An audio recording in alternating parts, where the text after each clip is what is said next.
Bonjour à tous et bienvenue dans l'interview. Notre invitée aujourd'hui est Céline Frémaux. Bonjour. Bonjour. Ministre bruxelloise de l'Environnement, CDH. Alors, la région montre les dents dans le dossier du survol de Bruxelles. Vous en avez marre du fédéral? Écoutez, je pense que les jours passent et se ressemblent par rapport à la question du survol de Bruxelles qui entache très sérieusement la qualité de vie des Bruxelloises et des Bruxellois. Dans la Libre de ce matin, vous dites que le MR et la NVA jouent la montre dans ce dossier. On sait qu'il y a un règlement européen qui rentrera en vigueur le 13 juin, qu'après ce sera difficile de changer les routes aériennes. Pourtant, le MR s'en est toujours défendu. Mais écoutez, moi je voudrais voir des choses concrètes sur la table. Ça fait plus d'un an que j'entends qu'il faut qu'on laisse le fédéral travailler.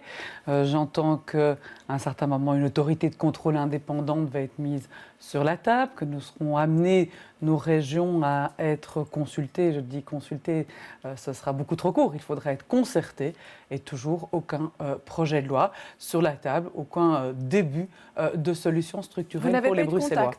On s'envoie des courriers, on échange assez régulièrement, mais je n'ai rien de substantiel qui me permet en tout cas de me dire que le dossier avance sur le plan fédéral.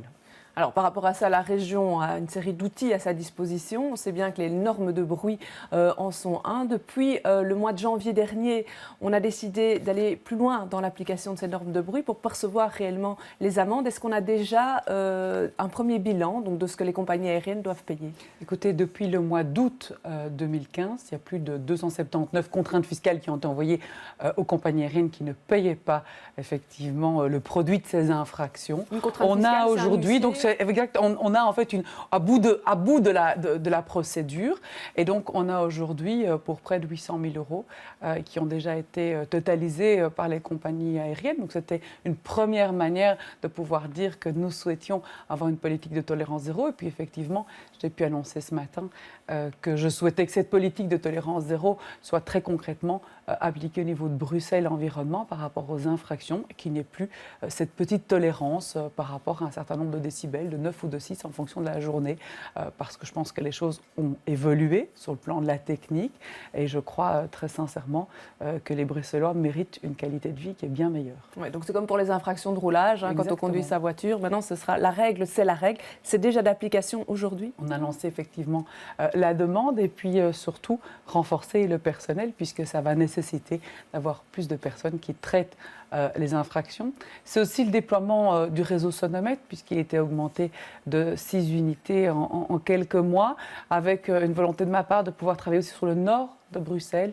En l'occurrence, un sonomètre sera installé à Jette au printemps prochain. Donc c'est cet outil qui permet de mesurer de quantifier les nuisances aériennes. À Jette, pourquoi à Jette? Parce que vous avez par-dessus Jette et de la région bruxelloise ce qu'on appelle la route du Ring qui survole et je constate un petit affaissement de cette utilisation. Et donc je voudrais bien certainement vérifier la question des nuisances sur cette partie-là de la capitale. On connaît d'autres trajets, effectivement, avec la route du Canal où il y a toute une série d'infractions successives. Et donc il me semblait que sur cette partie-là de Bruxelles, il était nécessaire de pouvoir quantifier le nombre d'infractions. Ouais, il y a un autre sonomètre qui va être déplacé, celui d'Odorgem. On va déplacer sur Woluwe. Ça permettra quoi? En fait, il va être déplacé vers, a priori, le Rouge-Cloître pour avoir en fait le tracé des atterrissages en 0,1. Ça nous permet à un certain moment d'avoir un monitoring constant des nuisances aériennes à Bruxelles.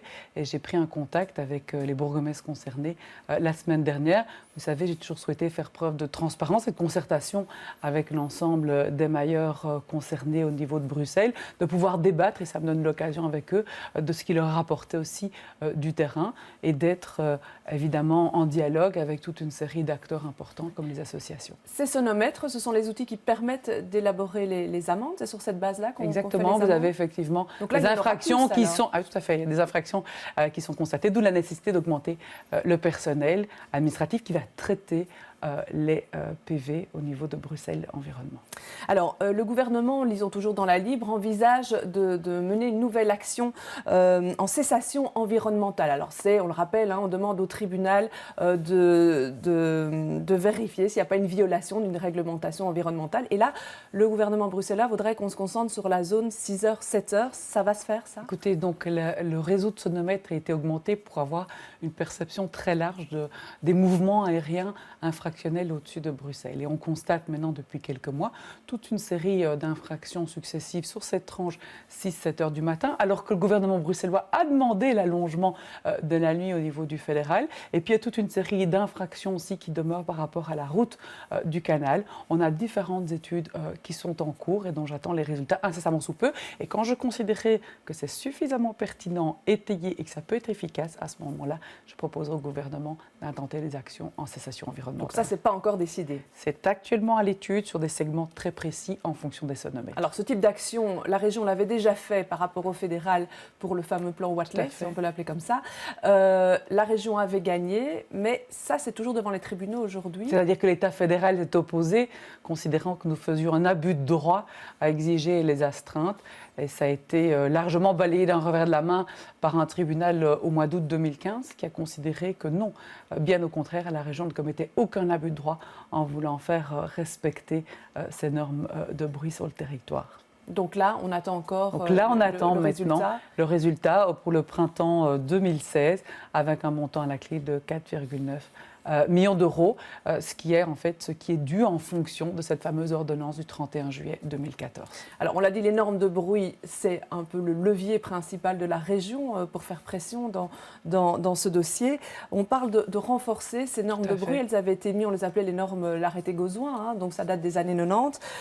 Vous avez lancé une étude. Cette étude doit permettre quoi ?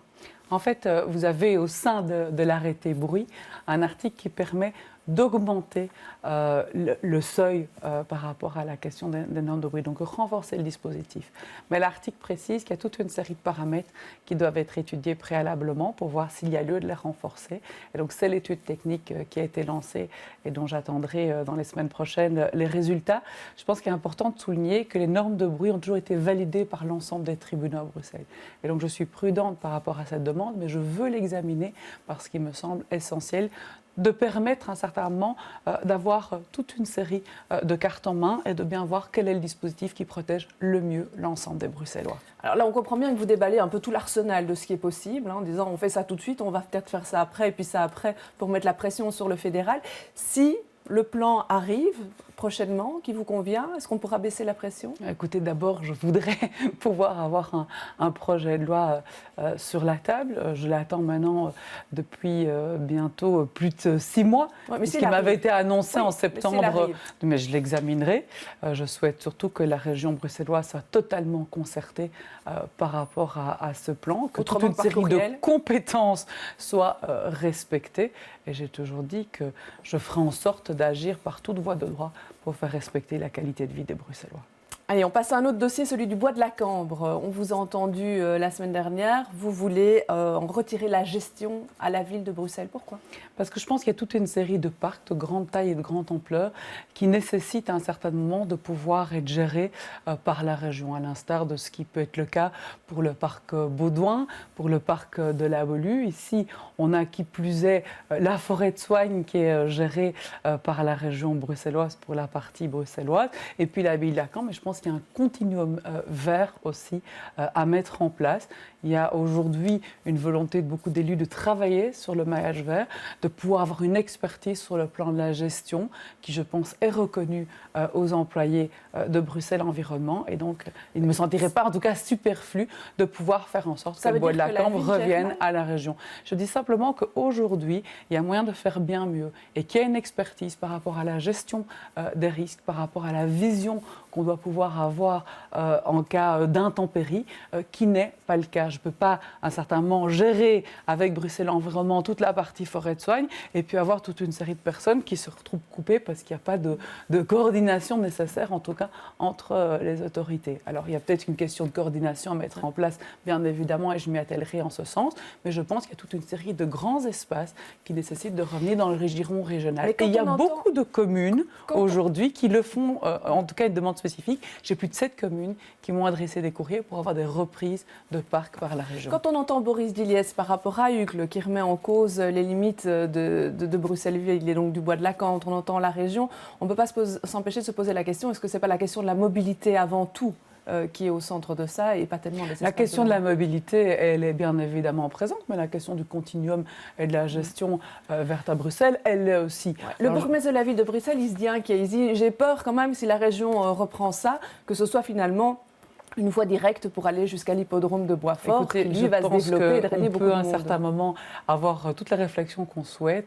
J'invite les uns et les autres à voir comment sont gérés les parcs régionaux. Oui, mais sur la question de la mobilité, est-ce que c'est une priorité de la région par rapport au bois de la Mais Cambre? la question, c'est une question extrêmement pratique. Et moi, la question de la mobilité n'est intervenue que dans le cadre d'un exemple extrêmement pratique la semaine dernière, de dire on ne peut pas avoir à certains moments une partie de Bruxelles qui est ouverte et puis l'autre qui bouchonne complètement parce qu'il y a des décisions qui sont prises unilatéralement. Donc, je crois très sincèrement aujourd'hui qu'on a une gestion et une expertise connue à Bruxelles Environnement et je suis tout disposée à en faire profiter un maximum de communes qui le souhaitent. Alors quand Alain Courtois, hier, à votre place sur ce plateau, dit « Oui, la région, mais on a vu comment elle gère les tunnels et vous voulez qu'on lui donne notre bois ».